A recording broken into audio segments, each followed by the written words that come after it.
I wanted to ask you now, because this is the hot topic, especially in the Muslim community, about your conversion. Yeah. So tell us the story, like what happened exactly. Well, I think a lot of people who've been following me for a while understand that I've been very respectful of Islam for a long time. Yeah, sure. I was born in a Christian country. I was raised as a Christian. And I've always been very respectful of Islam. And it's become more and more obvious to me and more pertinent that Islam is the last religion on the planet. When I talk about Islam, because I'm new to it, Yeah. I'm a little bit careful, right? Because I'm new to it. I'm certainly not a scholar. There's so much I need to learn. I know I'm on a learning journey. I'm not here to sit here and talk scripture. I don't know those things yet. I'm here to learn. Yeah. But And we're here at your assistance. thank you, bro. Thank you. Honestly. Thank you. Yeah. But it's just, for me, it feels like the last religion on earth. I feel like there's no other religion. People say to me, why did you convert? And I said, I don't really feel it as a conversion. It's almost like I knew God was real, and now I've become religious. And they say, well, you were religious before. I was like, religious before how? Christian? What does Christian mean? Like, who's not a Christian? You go to Christian nations, and everyone says they're a Christian. Look how they live their lives. Go into the average church. Is anyone actually fearful of God? Anybody? No. The girls are out on Saturday night drinking, and then they turn up to church because their parents made them. Like, there's no substance to the religion. And also, Islam very closely reflects my personal beliefs. Through my personal life, I've learned that if you don't have standards and you're not a strong person who's prepared to defend his ideas, you will be crushed. Yes. And we look at most religions in the world today, which are not prepared to defend their ideas. What's happened to them? They're just getting crushed. And now we have Christianity as an idea, which has basically said, well, we can't set any firm rules because everyone will just quit. So instead, let's make it so easy to be a Christian that nobody has to put any effort in. Yeah. And then accept everybody no matter what. And hopefully we can keep the church doors open. That's not God to me, you know? Yeah. God to me is strong. God to me is something to be feared. Yeah. God to me is someone that people are afraid to mock. Yeah. God to me is someone that you have to go out of your way to prove something to. God to me has red lines. Yeah. Like, God to me represents the Islamic faith. The Christian God to me, I don't see God. I can't explain. I don't see anything there. So to me, it was the only logical choice in the end. Alhamdulillah, man. I mean, as you're saying this, I'm sure many people are like ecstatic and extremely happy. It's a great thing for everyone, honestly, because, you know, just anyone coming into Islam is you know, the Prophet Muhammad ﷺ told us, better than the world and everything in it. Yep.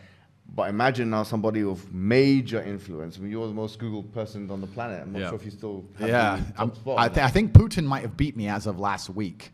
But I think it's between me and Putin at the moment.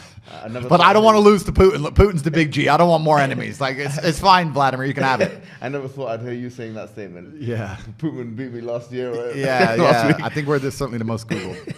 But no, it's definitely something beautiful. And a lot of people have, you know, you'll be surprised at how many women as well. Like, because obviously the accusations of misogyny and stuff, which, you know, but a lot of women, alhamdulillah, especially in the Muslim world, they're absolutely happy. In fact, let me tell you a story. Just before I came here today, one particular woman, I can't reveal her identity, but she's working as a school teacher in London. And actually, my friend told me that she was kicked out of school because they had this campaign against you in the schools. I'm not sure if you're aware of this. I've seen, this was part of the cancellation. I did know about this. Yeah. So in British schools, they said, you know, if you say anything good about this person, or you have to be reported or prevent and kind of. And if you say anything, you know, you have to kind of combat his extremism or whatever it may be, right? So because when you became Muslim, she abstained from doing that. She said, I can't really do that because, you know, Islamic laws and it's backbiting and it's got honor in Islam and so on. And unfortunately, they fired her from the position. Wow.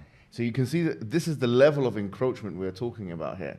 So, and this shows you that the level of fraternity that exists, and not only the fact that, you know, when you're looking at Twitter or whatever social media, it's not a representation of what's really happening on the ground. Of course. And I mean, that's crazy to hear. And what's most crazy is, the fervor behind this idea that I'm somehow extremist is truly clown world. Like, I've sat as a professional and analyzed my content and understood which things can be taken out of context and which things were said in a way perhaps they shouldn't have been said before I was massively famous. But we have to sit here and understand that if you take anybody on the planet and give them 7 years of YouTube and then they decide and they blow up big, you're going to be able to find 30 to 45 seconds of clip across all those years that can be taken out of context, right? Yeah. And it's truly crazy because they sit and say, oh yeah, but you know, the young boys are watching your stuff and they don't truly understand all of it, and there's nuance that's missing. And my argument is very simple. My argument is, well, one, you're taking small clips out of context. And two, there's not a single piece of content on the internet that a 14-year-old boy can't misunderstand. Name someone who's producing content on the internet that you would be 100% happy for a 14-year-old to drill artists, and so they're saying. I mean, I live in an area. I'm not going to mention the names of the artists, but they're talking about going to this person's house and killing him. And killing him in the middle of a knife crime epidemic. Yeah. We have Lil Nas twerking on having sex with the devil in his music videos. Really? Like, we're going to sit here and talk about how children can be impressionable young children, and I'm sitting there saying there's no way I'm the worst person on the internet. That's not why they deleted me. The difference for them is, as you've mentioned, on those fronts, it doesn't matter to them because it's like, okay, they're consuming our hedonistic products or whatever it is. It doesn't change their worldview. Whereas what you're saying is ideological now. You're challenging the status quo of the LW, of the liberal world order. You're challenging second-wave feministic notions. You are challenging some liberal notions. You are challenging ideas, commonplace ideas of tolerance. And George Orwell said it very well. He said that the more a society moves away from the truth, the more it hates people who speak it. Absolutely, and you're right. And I think even the basic things I teach, because some people have said to me, Andrew, all you teach about is personal responsibility, motivation, working hard, getting up and doing the right thing. I said, that's the absolute, those are the things they're most afraid of. If you teach people to have standards for themselves and to be morally strong people and to know right from wrong, then they can't brainwash you. Yes. So that's what they're most afraid of. They're most afraid of young men waking up and going, no, I don't believe that. You have to believe it. No, I don't believe it. I don't want to. And I want to go do this. I want to go to the gym and be strong, or I want to believe X, or I want to be a moral person. They genuinely have a problem with baseline morality. Yes. Yeah. Understand? When some people recognize when I converted to Islam that there was a time I was an atheist. There was a time when I was atheistic. And the reason I am now so absolutely certain that God is real is because I've seen evil. I've seen shaitan. I've seen it. When you see enough evil, you realize that there must be an equal and opposite force. And there are people out there in the world today doing the work of the devil, genuine demons, who are trying to destroy the baseline morality that's inside of all of us. We're all born with some kind of morality, and they're trying to destroy it. And that's exactly the Islamic understanding, that we believe that you're born with something called fitrah, which is the initial goodness. You're born with an innate belief, receptivity to believe in one God. Yeah. And then that is corrupted. In fact, there's a prophet, hadith of the prophet, where he says, كُلُّ مَوْلُودٍ يُولَدُ عَلَى الْفِطْرَةِ. Every born child is born upon this initial goodness. فَأَبَوَاهُ يُهَوِّدَانِهِ أَوْ يُنَصِّرَانِهِ أَوْ يُمَجِّسَانِهِ. And then his father and mother, or his parents, they socialize him into Christianity, Judaism, Magiism. So the idea is that everyone is born with this initial goodness and this initial will or want to believe in God, one God. And then, as you mentioned, I mean, it's what you're mentioning here is profound, because you're mentioning a central doctrine in Islam. But it's and this is why perhaps I found God the way I did, because I understood all these things first, and then I saw the Quran, and it confirmed so many things for me. Like even the conversations I've been having so far, so many things have been confirmed, and it's amazing the knowledge that's inside of it, which is so applicable today. For an old book, right? It's supposed to be old, but it seems so timeless.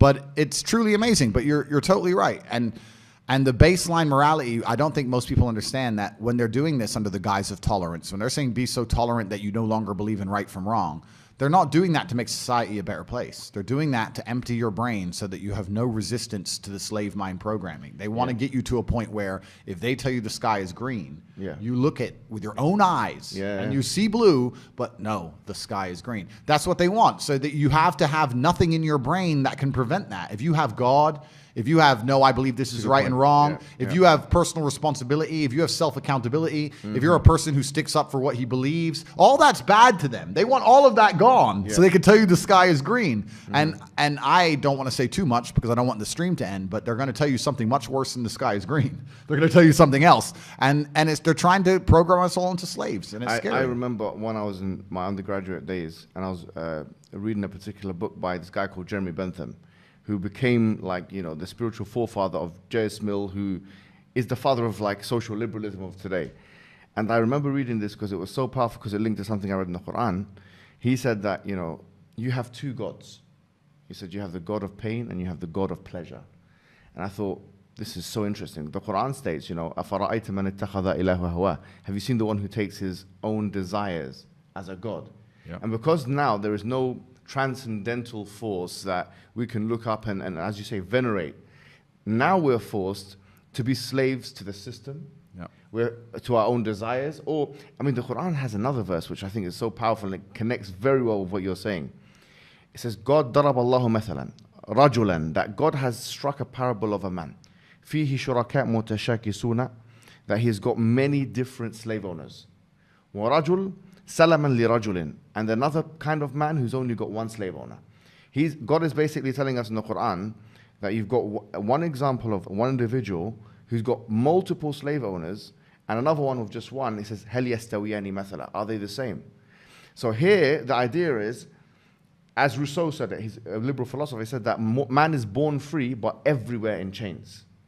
This is the order, because if you don't have that God to worship, then you're going to end up having to worship to everything else. And the whole part of the Shahada which you took, which is Ashhadu an la ilaha illallah wa ashhadu anna Muhammad Rasulullah, the true meaning of that, La ilaha illallah, is that there is no God worthy of worship except for one God. Yep. Which means that your desires or the system or these people that want to control us, the problem is they're not worthy of worship. The only one worthy of our subordination and submission is the creator of the heavens and the earth. There's no one else. I agree, and I completely agree, and I've agreed with this for the longest time. You know, I've never been to like a music concert, and people ask me why, and I said, I just look at it and I feel embarrassed. I look at someone up on a stage dancing around, and I look at hundreds of thousands of peasants in the crowd, just yeah. I'm like, it's I feel cringe. It's like secondhand embarrassment when I see these festivals and everyone's losing their mind, or these music concerts. I genuinely feel embarrassed for the people who go, because to me that is a form of worship. Like, you can listen to the music at home for free. You don't have to wait in that line and stand out in the cold. Like, I don't know. Perhaps it was a bit extreme, but I've always known that they're trying to give us false idols to some degree. And when I speak to atheists, they go, oh, I don't believe in God. But they've signed up so hard to the liberal woke agenda. They're as religious as anybody, but they're just believing in the wrong things. They're believing in degeneracy, and they're believing in the work of the devil. So humans always need something to believe in. And it's a great thing you said about your own desires. It's like, one guy I was talking to since my conversion says, it's interesting that somebody with everything, all the Western world, everything somebody could want, has now converted. And I said, yeah, because even before my conversion, I understood that hedonism is a black hole, and you can never fill it. You're never going to be able to have enough girls to be happy with girls. You're never going to be able to have enough money to be happy with money. You're never going to be able to, drink enough to be happy with drinking. Like, it's a black hole, and you can pour endless things down it, but you'll never fill it up. And you need to have some degree of self-restraint. And I've always been a very disciplined person. I've never made mistakes. But certainly, the higher power is going to give you more satisfaction in your heart than endless insanity.